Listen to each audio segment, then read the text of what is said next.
Hi everyone and welcome to the Dodo Bird Nerd. It's me, the Dodo Bird Nerd. And in today's LEGO video, I'm going to be going over what the characteristics of a potential Moa LEGO piece could be. So, without any further ado, let's roll the intro and let's get started.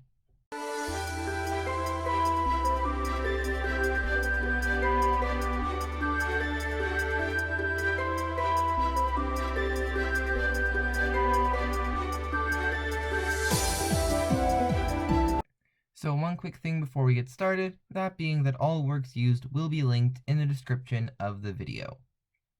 So the first thing to go over when talking about the characteristics of a Moa LEGO piece would be to talk about what size the piece would have to be in order to be accurate to a Moa. Now, a LEGO Moa piece would have to be around 7 to 8 bricks in height to be accurate to the bigger ones. Now, while Moas could be smaller, generally when you see them depicted, they are on the larger side. So I think that LEGO would go for those more large and iconic Moas than a smaller one.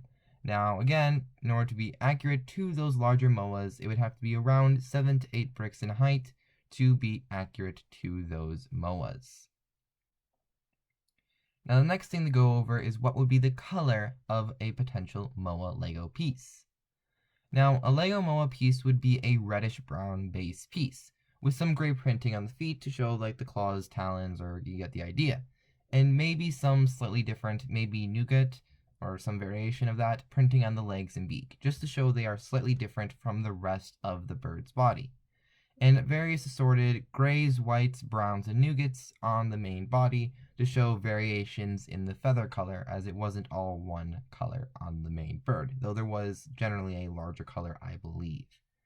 Now, they don't have to do that. They could go for a more simplified, solid brown LEGO piece, and I don't think anyone would really complain. However, if they wanted to go more detailed, they could go for those grays, whites, and browns and nougats, just to show variations in feather color. However, again, they don't have to do it. Sorry for the quick cut there. Just one quick thing that I forgot to mention, that being that they would have to put a small amount of black printing to show the eye of the Moa on this LEGO piece.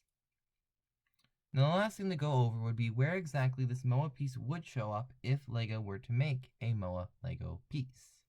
The first place would be a museum set. Museums tend to have skeletons or stuffed versions of various extinct animals. Now while there isn't much for a Moa, they could still put it into a museum set.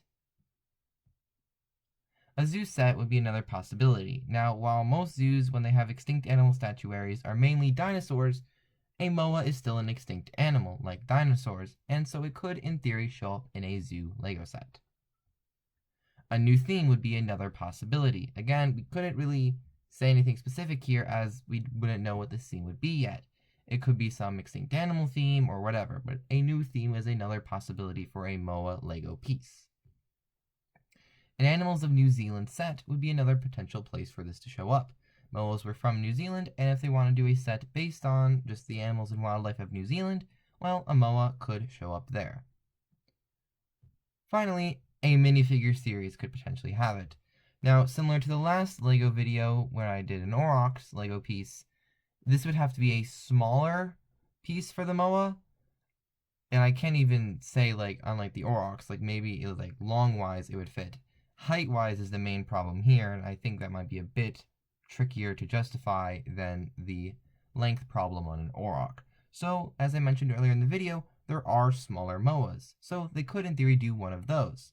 However, if they did want to go with the more accurate, the more iconic, larger Moa, they would probably not be able to do it in a minifigure series just due to the size of the Moa, of the more iconic Moas.